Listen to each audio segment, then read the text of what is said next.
Ons is by Jakobus 4 en ons doen vers 1 tot 10 vanaand. Ek gaan vir ons lees. Ek lees vir ons. Waar kom al die oorloë en gevegte onder julle vandaan? Kom dit nie van julle begeertes wat in julle ledemate oorlog voer nie? Julle begeer, maar julle besit niks nie. Julle pleeg moord en is vol jaloesie en julle kan niks bereik nie. Julle veg en maak oorlog en tog het julle niks omdat julle nie bid nie. Julle bid en julle ontvang nie omdat julle op die verkeerde manier vra, sodat julle dit in julle welles kan deurbring. Egbreeksters, weet julle dan nie dat vriendskap met die wêreld vyandskap teen God beteken nie?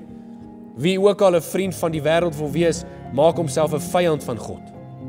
Of dink julle dat die skrif verniet sê dat God hinker met besitlikheid na die gees wat hy in ons laat woon het? Maar hy gee groter genade. Daarom sê hy, God staan die hoogmoedige steen, maar aan die nederiges gee hy genade. Onderwerp julle dus aan God, weerstaan die duiwel, dan sal hy van julle wegvlug. Nader tot God, dan sal hy tot julle nader. Reinig julle hande, sondaars, en suiwer julle harte, dubbelhartiges. Weerklaag en treur en huil, laat julle lag in droefheid verander, en julle blydskap in somberheid. Verneder julle voor die Here, dan sal hy julle verhoog. Jakobus is besig met wat sy idee? Egte geloof en oppervlakkige geloof. Regte geloof en skynheilige geloof. Hy probeer sê, dit is hoe egte geloof lyk, en dis hoe mense lyk wat hulle self bedrieg. In hierdie gedeelte beskryf hy weer eens die eienskappe van mense wat dink hulle is gered, maar eintlik is hulle nie gered nie. En ons sien hierdie eienskappe, spesifiek in hierdie gedeelte, in mense se gedrag.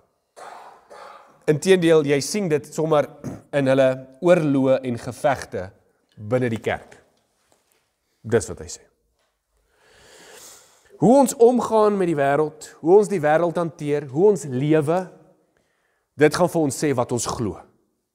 Dis die punt wat Jakobus maak. Wanneer ons kyk na vers 1, begin hy sommer dadelik en hy praat van oorloë en gevegte. Nou daar is nie letterlik aan die een kant van die gemeente, het die klomp ouens fort gebou en aan die ander kant het hulle sloot gegrawe en mense sit met gewere en aartappelgewere en BB guns en skiet mekaar nie. Dit is nie waarvan hy praat nie. Ons weet, oorloë hierso verwys verbaal en agter die rug en agter baks, nê. Oorloë, hy praat van sulke goed, so dis 'n simboliese spraak van oorlog wat hy beskryf. Nou kyk mooi wat vers 18 gesê het in die vorige hoofstuk 3, want dis waarmee hy geëindig het. Hy het geëindig met 'n atmosfeer van geregtigheid, 'n atmosfeer van vrede, en dan word geregtigheid gesaai. So ons het gesê verlede week, om goeie vrug te kry, moet jy 'n atmosfeer skep van vrede. Nee, jy maak dit toeganklik vir die gees. En direk, wat is die teenoorgestelde van vrede? Vyandigheid.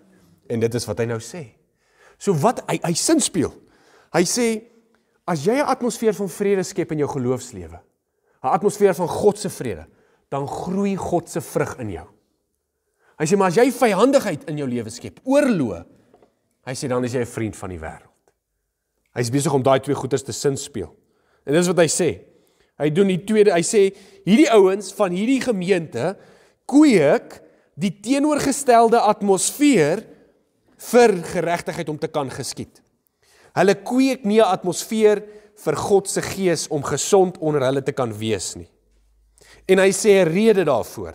Die rede hoekom hulle so beklei is omdat hulle vers 1,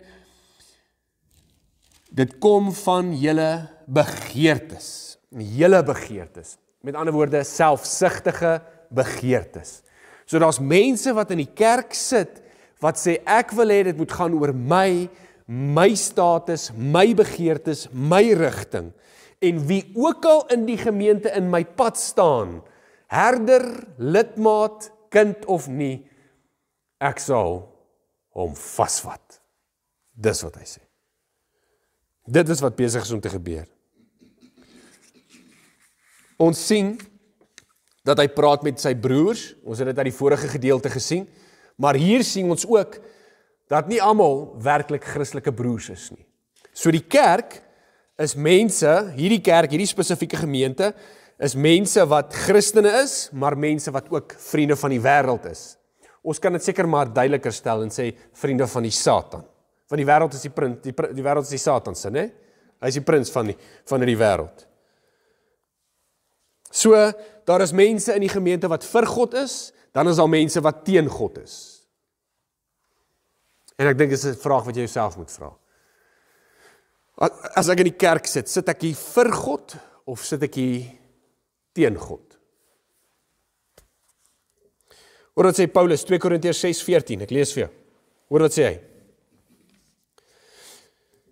Moenie in dieselfde juk trek saam met ongelowiges nie, want watter vennootskap kan daar wees tussen reg en onreg? Watter verbondheid kan daar wees tussen lig en duister? En watter ooreenstemming is daar tussen Christus en Belial? Of wat het 'n gelowige gemeen met 'n ongelowige? En watter ooreenkoms het die tempel van God met afgode? Want ons is die tempel van die lewende God, soos God gesê het, ek sal onder hulle woon en saam met hulle wandel. Ek sal hulle God wees en hulle sal my volk wees. Daarom gaan uit hulle midde uit en sonder julle af, sê die Here, en moenie aanraak wat onrein is nie, en ek sal julle aanneem, en ek sal vir julle 'n vader wees, en julle sal vir my seuns en dogters wees, sê die Here, die Almagtige. Die kerk is die samesyn van gelowiges. En soveel mense vat die kerk, hulle trek haar aan in die lelikste klere, hulle openbaar haar en hulle skend haar naam, hulle verander haar waardes, hulle verander alles, en hulle sê, die kerk is nie die samesyn van gelowiges nie, dis die samesyn vir die wêreld. Dan sê hulle, al die slegte sondaars en al die slegte mense moet hier inkom, en hulle moet inspraak lewer, en hulle moet die kerk verander. Die Here sê vir ons, die kerk moet homself afsonder. Die kerk is 'n veilige hawe vir my en vir julle. Jy wat 'n Christen is. Jy lewe in die wêreld, maar jy is nie deel van die wêreld nie. Jy is in die wêreld, maar jy is nie deel van hom. Die kerk is jou veilige hawe. Dis jou huis. Dis jou huis waar jy gevoed word. Ons trek nie die kerk aan en verkoop haar soos 'n prostituut vir die wêreld nie. Die kerk moet heilig wees en hy moet suiwer wees. Ja, sondaars is welkom, asseblief. Sondaars moet die evangelie hoor, asseblief. Maar die kerk se standaarde kan nie verander sodat sondaars gemaklik voel nie. 'n Sondaar is nie veronderstel om gemaklik te voel in die kerk nie. 'n Sondaar moet aangekla voel in die kerk. Hy moet aangekla voel deur die waarheid, deur die evangelie, deur die Gees. Dit is tog wat hy sê. Nee, dit is wat Johannes vir ons sê. Wanneer die Gees, die Heilige Gees kom, hy sal die wêreld aankla van sonde. Hy moet aangekla voel. Hy moet hier sit en sê, ek is die pad byster en ek gaan die koninkryk mis wanneer die ware evangelie gepreek word. Hy moet dit hoor. En dan moet hy kom met trane in die bidkamer in en hy moet sê, help my, ek worstel, my huwelik lê daaronder, my werk lê daaronder, help my. En dan sê ons, goed, jy is aangekla. Hier is die goeie nuus. Hier is Jesus. Nee, maar dis nie wat die kerk doen nie. Die moderne kerk. Die moderne kerk sê, nee, as jy 'n man is wat 'n vrou wil wees, kom. Ons aanvaar jy soos jy is. Jesus het gesê, kom soos jy is. Maar dan stop hulle nie daar. En hulle bring nie net, die sondaars kan kom, die siekes moet kom, maar hulle bring nie die sondaars en die siekes nie. Hulle bring die sonde en die siekte in die kerk in. En dis verkeerd. Dis verkeerd. Die kerk is nie vir vyandigheid nie. Die kerk is nie daar om te lyk soos die wêreld nie. Die kerk, dis hoekom Paulus sê, wat help dit lig trek saam met die duister? Wat help dit reg trek saam met onreg? Wat help dit Christus trek saam met 'n afgod, Belial? Wat help dit die gelowige trek saam met die ongelowige? Hy sê, wat help dit? Want wat bou jy? Ons het so 2 weke terug en ek staan net in verwondering altyd oor die preekreekse wat so in plek val. So presies. 2 weke terug het ons gepraat oor koring en drabok. Die kerk het koring, ons weet. Maar die kerk het ook drabok. Dis die gelykenis. Jesus het gesê, die Satan kom en saai, drabok is mos onkruid. Die Satan kom en hy saai onkruid tussen die koring. Die Satan kom het. Van daai onkruidkorrels lê hierso. Hulle lyk soos 'n Christen, klink soos 'n Christen, praat soos 'n Christen, maar eintlik kom hulle net om te versmoor en om te beklei en om skeuring te bring. Hulle fokus op alles behalwe die Here. Ons kan nie altyd die drabok identifiseer nie, maar baie keer identifiseer die drabok homself. So. Ons kan nie rondsit en sê, jy's drabok nie. Ons kan sit hierso en weet, ek sit hierso vir die Here en nie teen die Here nie. En wanneer hierdie bekleierery ontaard, dan begin die ware klere van drabok na vore kom. En jy kan sê, ons verstaan hoekom mense hier sit, want hulle sit hierso vir selfsugtige motiewe. Konflik binne die kerk, ek wil hê jy moet weet, is nie God se wil nie. God wil dit nie hê nie. Hy wil dit nie hê nie. Inteendeel, hy sê ons moet eengesind wees. Hy sê ons moet een in denke wees. Ons moet 'n liggaam wees. Dit is wat God wil hê. Maar dis in die perfekte wêreld. God sê terselfdertyd, die Here Jesus sê terselfdertyd, dat daar drabok ook gaan wees. So met ander woorde, ons sal naïef wees om te dink, dat jy 'n kerk gaan kry waar daar nie konflik is nie. Want dan beteken dat jy gaan 'n kerk kry sonder drabok. En daar is nie so ietsie. Nie in die wêreld nie. So kerke gaan konflik hê. Daar gaan. Ek wil jy moet dit nou weet. Wow, jy weet dit seker al. Kerke gaan konflik hê. Jy as 'n lid van die kerk, hoor mooi, moenie weghardloop as daar konflik is nie. Moenie jou familie los nie. Mamma, papa, moet een sessie beklei. Cheers, sien julle later. Nee. Jy moet weet, dit gaan bestaan. Ek het geweet dat ek geweet het. Ek weet konflik kom in die kerk in. Ek weet dit. Die vraag is, hoe hanteer ons dit en wat doen ons? Wat doen ons? So, ons moet nie onkundig wees nie. Jy is omdat daar drabok, en die Here sê, dit is kinders van die Satan. Jy is omdat daar drabok is in die gemeente, beteken dit nie ons moet ons lig verloor nie. Ek het so 'n gediggie wat ek vir jou wil lees. Ek weet julle hou van poesie en digkuns baie. Dis hoekom ek altyd gediggies lees vir julle, maar hier is 'n ander gediggie. Ek weet nie of julle bekend is met die kinderboek, nie dat julle kinders is nie. Dr. Seuss is so 'n kat met so 'n hoed. Hy het altyd sulke rymerige gediggies. Nou hierdie is 'n gediggie in sy tipe styl. Dit is nou Engels, maar julle is goed geskoold. Ek gaan vir julle hom lees. Die gediggie wat so van toepassing is oor hierdie gedeelte. In a small little church on the edge of a hill sat people who sang, who prayed and sat still. They lifted their hands, they smiled wide and bright, but not every heart there belonged to the light. For mixed in the pews and the rows side by side were folks full of pride with dark hearts inside. They spoke all the words that sounded so sweet, but they were not wheat, they were weeds at the feet. The pastor, kind-hearted, he worked day and night, the shepherd to shepherd his flock and teach what was right. He opened the scripture, he prayed on his knees, he warned them of sin and false words like disease. But oh, some weeds didn't want him to warn. They whispered and grumbled and stirred up a storm. They smiled at the pastor when facing his eyes, but turned around and stabbed him with gossip and lies. We don't need correction. We know what is best. We don't want the truth. We just want to be blessed.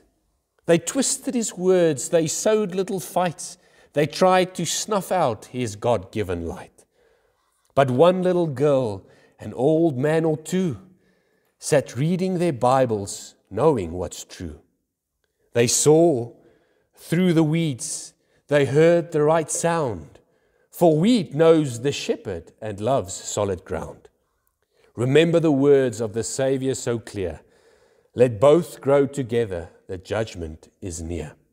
The devil sows weeds, but God knows his own. The wheat will shine bright before his great throne. So listen, dear church, when your pastor speaks, when he opens God's word and feeds his sheep. Not every loud voice, not every sweet face is planted in Jesus or filled with his grace.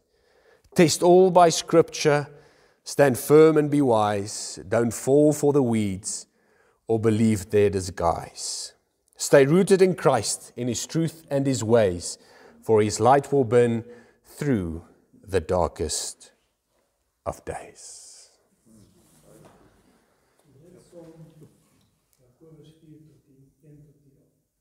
Ja, baie mooi, né? So, Jakobus spreek aan en hy praat oor risie en hy praat oor die kerk en hy is besig om twee groepe aan te spreek. Hy is ook besig om twee gelowe uit te wys. Ware geloof, valse geloof. Ware geloof, valse geloof. En hy sê dat hierdie risie wat in die kerk bestaan, dit bestaan, die eerste vers sê vir ons, waar kom die oorloë en gevegte vandaan? Hy vra nie, is daar nie, hy sê daar is oorloë en gevegte. Hy sê, waar kom dit vandaan? En dan sê hy, kom dit nie van julle begeertes? Nou, hierdie begeertes is van die Griekse woord, wat beteken hedonon. Hedonon verwys eintlik na 'n tipe van 'n filosofie. 'n Filosofie is hoe jy jou lewe inkleer, nê. Baie ouens glo dat die filosofie van, ons praat van hedonisme in Afrikaans, ek weet nie of julle bekend is met dit nie. Jy lewe vir plesier en genot. Dis hoekom jy hier is op aarde. Dis wat hulle sê. Jy moet alle plesier en alle genot so ver moontlik kry. Dis die rede vir jou bestaan. Dis van waaraf die begeertes kom. So wat hy sê is, daar is mense wat in die kerk is, wat glo, hulle moet alles kry vir hulle plesier en hulle genot. Dis die rede hoekom hulle daar is. En Jakobus sê, dit is hoekom julle beklei, want dit bots met die prentjie van God. Hy skets 'n prentjie van mense wat streef na hulle self, hulle plesier en hulle genot, en hulle sal beklei om dit te kry. Dan gaan hy na vers 2 toe. Hy sê, julle begeer, maar julle besit niks nie. Die woordjie begeer is dieselfde woordjie wat gebruik word, as ons nou praat van die Griekse vertaling van die Ou Testament, dis dieselfde woordjie wat gebruik word vir die 10de gebod. Wat is die 10de gebod? Moenie begeer nie, ja. Mooi, moenie begeer nie. Ek sien jy is vlot in Grieks, meneer. Dis dieselfde woordjie as jy moenie begeer nie. Hier sê hy, julle begeer. Met ander woorde, hy sê vir julle, hier is 'n sonde, maar jy begeer. Hy sê hierdie mense, hoe erg begeer hulle? Hoor hoe erg begeer hulle? Hy sê dat hulle moord pleeg en vol jaloesie is en julle kan niks bereik nie. Julle veg, maar julle maak oorlog en tog het julle niks omdat julle nie bid nie. Nou hy praat nie van moord letterlik dat nou die een ou gaan en hierdie ou met 'n mes steek en is die einde van die storie nie. Net soos dit ook nie fisiese oorlog was nie. Dis hoekom ek daarmee begin het. Dis simboliese spraak. Hoe is 'n ander manier hoe jy ou doodmaak? Ja, in jou hart, met jou denke, met jou woorde. Wat sê Jesus in Matteus 5? Nee, wie ook al kwaad vir sy broer kyk, is 'n goed as dit hom vermoor. Dis presies wat gebeur. Hulle begeer so hulle eie goed, hulle raak kwaad vir die mense, seker die mense wat hulle aanspreek, dat hulle wil doodmaak en dat hulle ongelooflike jaloesie kweek. Goeie vangskoot. OK. So hierdie mense wil die voordeel van God hê, want hulle bid, kyk in vers 2, hy sê, julle kan niks bereik nie, julle veg en maak oorlog, en tog het julle niks, omdat julle nie bid nie. So, hy sê nie, as jy net die volgende vers lees, julle bid en julle ontvang nie, hy sê, omdat julle nie bid nie, en dan sê hy, julle bid en julle ontvang nie. Maar so dit is nou vreemd, hy sê, julle bid nie, maar hy sê, julle bid en julle ontvang nie. So eintlik wat hy sê is, julle bid verkeerd. Nee, julle bid verkeerd. Hoe bid hulle verkeerd? Julle ontvang nie omdat julle op verkeerde manier vra, sodat julle dit in julle welles kan deurbring. Sê 'n ander vertaling daar ietsie van, in plaas van verkeerde manier, sê hy dalk iets anders te behalwe manier. In vers sê hy selfsugtig, ek sal tannie vir ons daai sin lees, vers lees, vers 3, julle bid en julle ontvang nie. As julle bid, ontvang julle nie, omdat julle verkeerd bid. Julle wil Ja, so daar sê sy, omdat jy verkeerd bid. Die 2020 sê, omdat jy verkeerde manier bid. Moenie dit verwar nie. Moenie nou dink, jy moet jou styl van gebed verander. Want baie, dis waar die Nybid en Kleinbid dit nou eis. Hulle sal sê, sien jy bid nie in geloof nie. Jy moet geloof soos 'n mosterdsaadjie, dan haal hulle alles uit konteks uit, nie? Dan sê hulle, hierso sê ek, as jy bid op verkeerde manier. Hoe moet ek bid? Nee broer, jy moet bid. Jy moet bid en jy moet pleit en jy moet sê, hierdie BMW is myne. En jy moet dit spreek. En jy moet dit glo. En dan as jy dit doen, dan gaan dit joune word. Is dit hoe ek moet bid? Ja. So ek het nog die hele tyd verkeerd gebid? Ja. Dit is nie wat hierdie vers sê nie.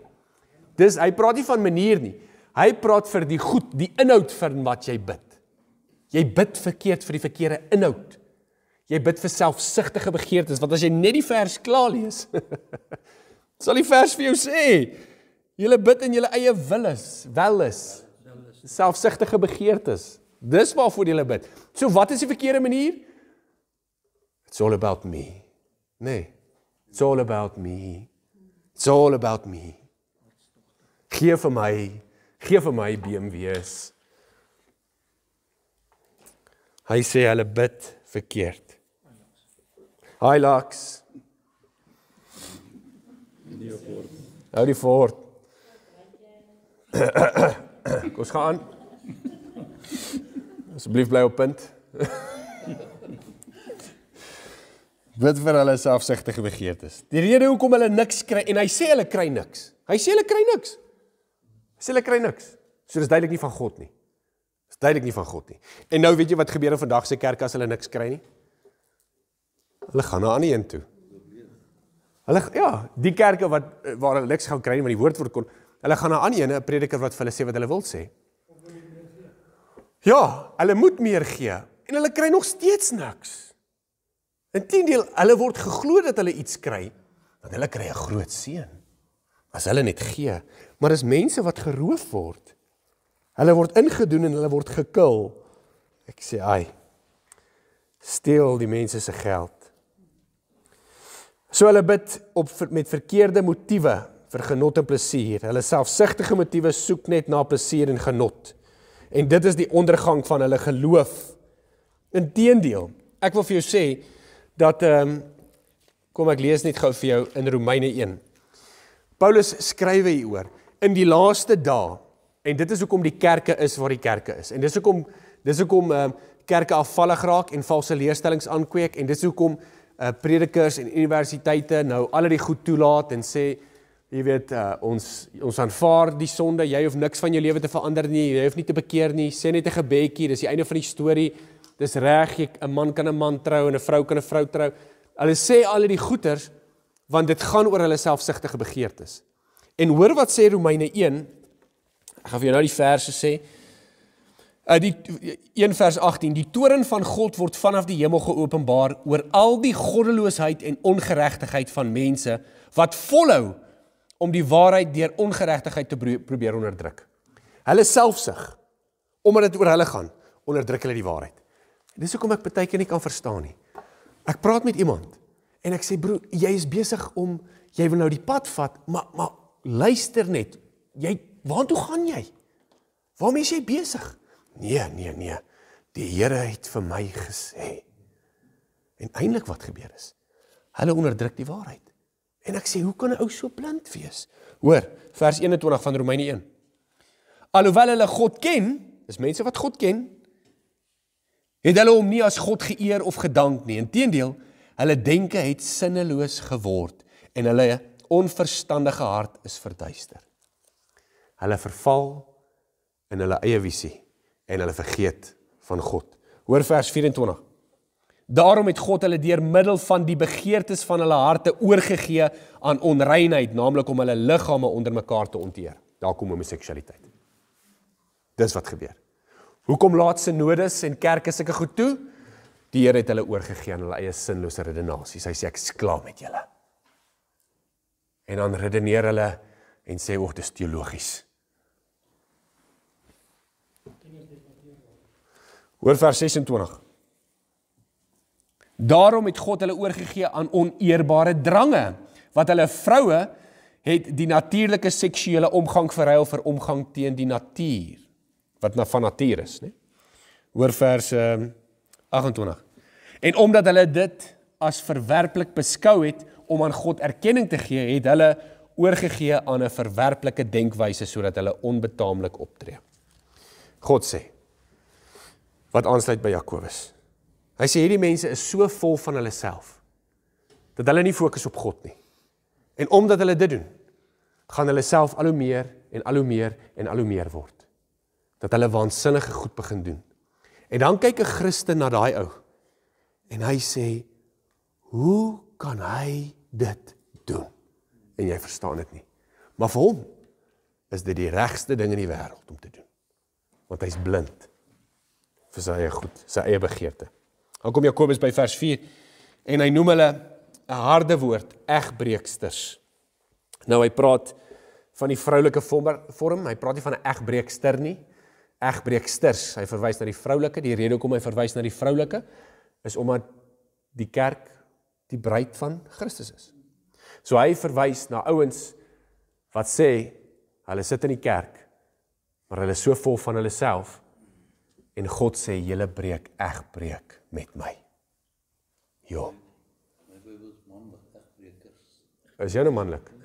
Nee, is dit die 33? Ja, hy sê nie oorspronklik, is hy die vroulike vorm, hoor, julle kan maar S daarby skryf. As jy so wou. Of as jy nie in jou Bybel wil krap nie, is dit oké, koop vir aan. Egbreeksters. Jakobus sê, as jy so vol is van jouself, en jy wil kyk, dat die Here jou net kan seën, en jy worry nie oor die Here nie, hy sê, dan beteken dit, jy het 'n afgod van jouself gemaak, en dis so goed soos jy skei met my. Dis wat hy sê. Jy skei met God? Ja, skei met God. Omdat jy vol van jou sonde is, jy is vol van jou selfsug, jy pleeg egskeiding met God. En dus hoekom hy nou sê in vers 4, hy sê, as jy 'n vriend is, weet julle dan nie vriendskap met die wêreld, is vriendskap met God nie. Maar dis wat hy sê. Hoor wat sê 1 Johannes 2, vers 15 tot 16. Moenie die wêreld of dit in die wêreld lief hê nie. As iemand die wêreld lief het, is die liefde van God nie in hom nie. Want alles in die wêreld, dit wat die liggaam begeer en dit wat die oë begeer, arrogante spoggery oor besittings, is nie van die Vader nie, maar uit die wêreld. Dis wat hy sê. Dit is hartseer. As jy in die kerk sit en net kyk hoe die Here jou kan seën, dan sê ek vir jou, Jakobus noem jou 'n egbreekster. As jy die Here dien om te kyk wat hy vir jou kan doen, dan het jy 'n afgod van jouself gemaak. En jy het jou eie skelmpie geword. Nee. As jy 'n vriendskap kies met hierdie wêreld, as jy kies om die dinge te doen van hierdie wêreld, as jy die sonde van hierdie wêreld kies, word jy outomaties 'n vyand van God. Jy hoef nie te sê, Here, ek is jou vyand nie. As jy die wêreld kies, is jy outomaties 'n vyand van God. Klaar. As jy God kies met jou hart, dan gaan die wêreld outomaties jou vyand word. En dis hoekom Jesus sê, nee, moenie kommer nie, ek het die wêreld oorkom, die wêreld sal julle haat. Hoekom gaan die wêreld jou haat? Hy is jou vyand. Maar wie wil jy hê moet jou haat? Die vyand van die wêreld of die vyand wat God is?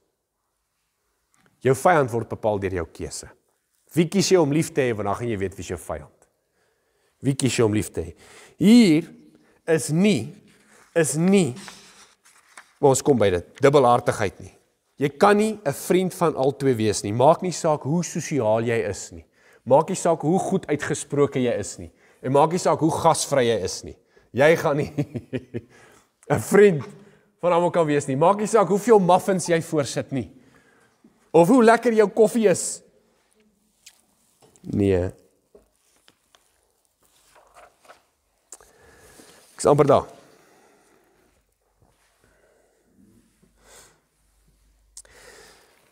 So Jakobus sê, hier is ouens wat egbreek pleeg met God en wat wil beklei omdat hulle nie 'n vriend van God is nie.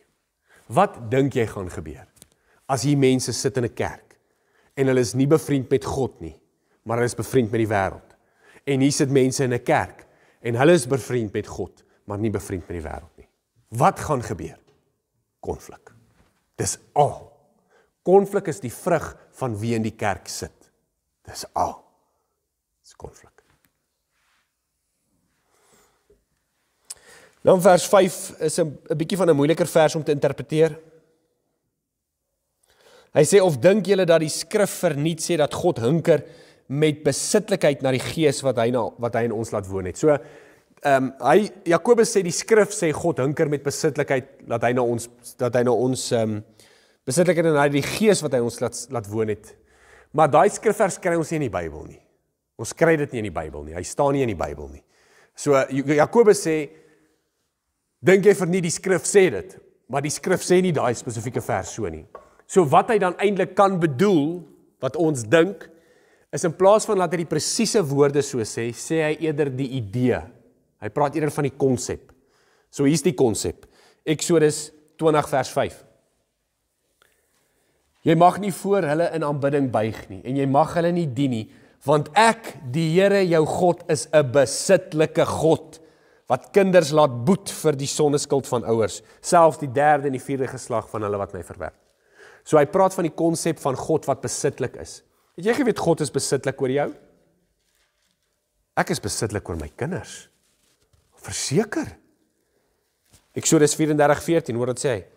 Jy mag nie voor 'n ander God in aanbidding buig nie, omdat die Here wie se naam besitlik is, 'n besitlike God is. Elkana.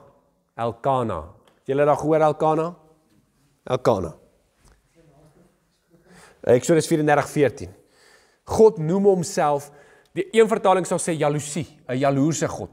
Maar die term jaloesie binne ons klink as 'n negatief. Dis nie jaloesie sê ek is jaloers op jou nie. Is 'n konsep van my vrou, sy's myne, ek gaan haar nie deel nie. Dis daai tipe jaloesie. My kind se siel is myne, ek gaan hom nie deel met 'n ander God nie. Weet jy wie is die ander God met wie God jou nie wil deel nie? Die eie ek. Hy wil jou nie deel met jou vleeslike self en met jou eie sonde nie. As hy jou soek, soek hy die hele jy. Alles van jou. Dis wie hy is.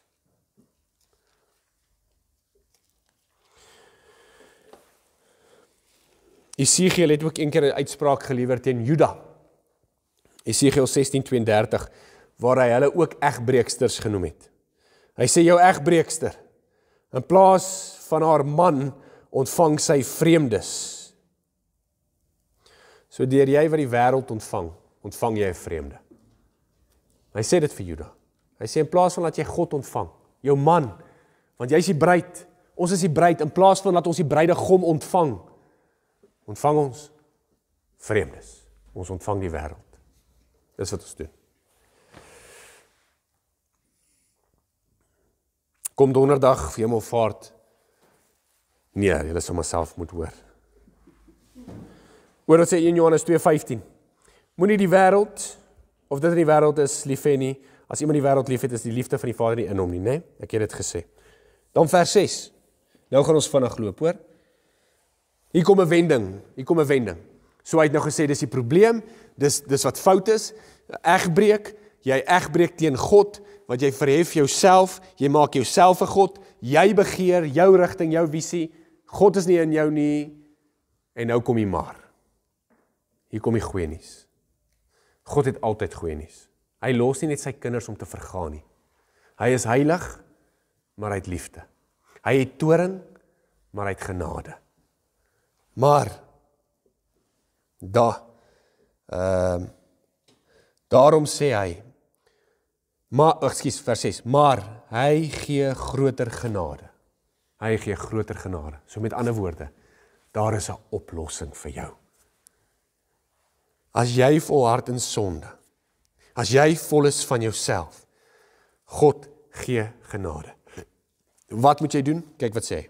Daarom sê hy, God staan die hoogmoediges teen, maar aan die nederiges gee hy genade. Jy moet nederig word. Nederigheid is presies die teenoorgestelde van hoogmoed, en hoogmoed is waar jy vol is van jouself. In ander woorde, hy sê, sterf jouself af. Sterf jouself af. Dis die vereiste. Hy sê hy's genade, maar die genade beteken jy moet jouself afsterf. Hy sê jy sal die wêreld kan teenstaan, maar jy moet jouself afsterf. Nou nederigheid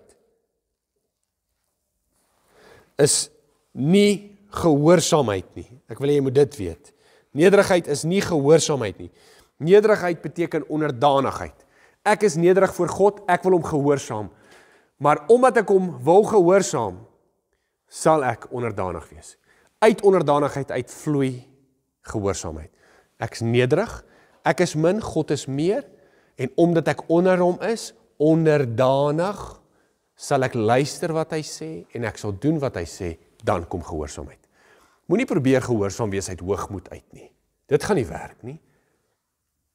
Dit gaan nie werk nie. Jy gaan nou sien, van vers 7 tot vers 10, gee hy vir ons 10, hy gee vir ons 10 bevele. 10 bevele. 10 wat jy moet doen.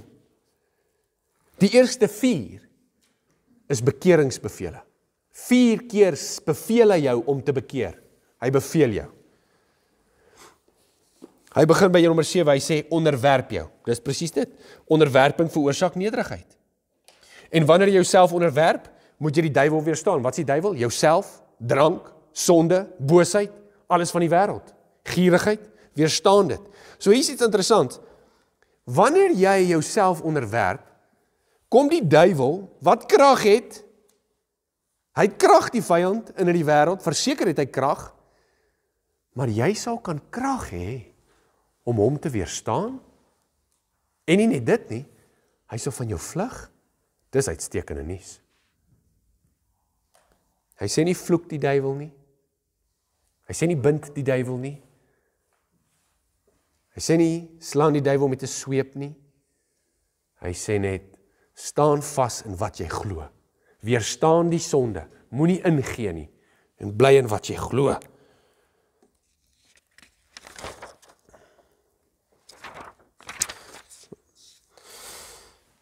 Okay. Hy sê dan lei dit tot gehoorsaamheid. Dit lei tot gehoorsaamheid. En ek wil ook vir jou sê, jy weet, dit vat 'n klein mosterdsaadjie om 'n groot boom te word in geloof. Maar dit vat ook 'n klein onkruidsaadjie om jou geloof te kom smoor. Regtig, ons moenie kyk hoe naby aan sonde ons kan kom nie. Ons moet dit weerstaan. Dan gaan hy vers 8 toe en hy sê, nader tot God, dan sal hy tot julle nader. Natuurlik. Nader, jy onderwerp jou en jy wend jouself tot God. Met ander woorde, hier's ek, Here, ek is sondig, wys my u wil, ek het verkeerd gedoen, dis presies bekering, ek draai my rug op sonde, ek kom na u toe in nederigheid uit en ek sê, help my asseblief. Dis wat hy sê.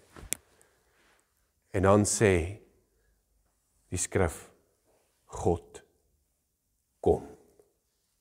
Hy kom.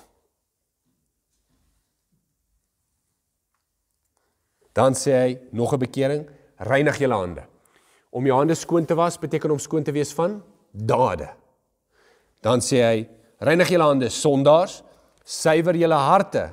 Om jou hart suiwer te hou, beteken om jou denke en jou motiewe te versuiwer. En dan praat hy van dubbelhartiges. Dis ouens wat in die kerk sit, wat dink hulle is okay, hulle volhard in sonde, hy sê nee, jy sit vir verkeerde rede. Hy sê, reinig, suiwer julle harte, suiwer, weet hoekom jy hierso moet sit en kom sit vir die regte redes. Dan vers 9 en 10. Ja, so hy sê moenie dit meng nie. Dubbelhartig is, né? Want jy kan nie albei doen nie. Jou hande kan nie vuil wees nie en jou hande kan nie skoon wees terselfdertyd nie. Jou hart kan nie rein wees nie en hy kan nie besoedel wees terselfdertyd nie. Jy kan nie 'n Christen wees en lief wees vir die wêreld nie. Jy kan nie 'n vriend wees van God en 'n vriend van die wêreld nie. Jy moet 'n keuse maak. En dan sê hy, wie klaag beteken 'n jammerklaag. Jy ween, en jy's jammer, jy rou, jy kreun van die jammerte. Jy treur, jy sê, Here, wat het ek gedoen? Ek kyk waar ek myself gebring het. Ek het myself vernietig, maar ek is by jou voete. Ek is elendig, red my. En is so snaaks. Want hy sê, wie klaag en treur en huil, laat julle lag in droefheid verander en julle blydskap in somberheid. Hierdie is nie vir alle Christene nie. Alle Christene moenie sê, ek mag nie meer lag nie, ek mag nie meer blydskap ervaar nie. Nee, hy praat mos spesifiek van wie? Van dubbelhartige mense. Mense wat lief is vir die wêreld. Hy sê, daai ou wat dubbelhartig is, daai ou wat wil beklei in die gemeente, hy sê, gaan rou by die Here, gaan treur, want jou siel is besig om te vergaan. Jy weet die skrif sê vir ons, verbly jou in die Here, die Christen. Ons verbly ons in die Here. Ons kan vreugde ervaar in die middel van beproewing. Hierdie uitspraak, ek hoor predikers hoe sê hulle, die Christen moet treur en lag nie en huil en droefheid. Maar hierdie praat hy oor 'n spesifieke groep.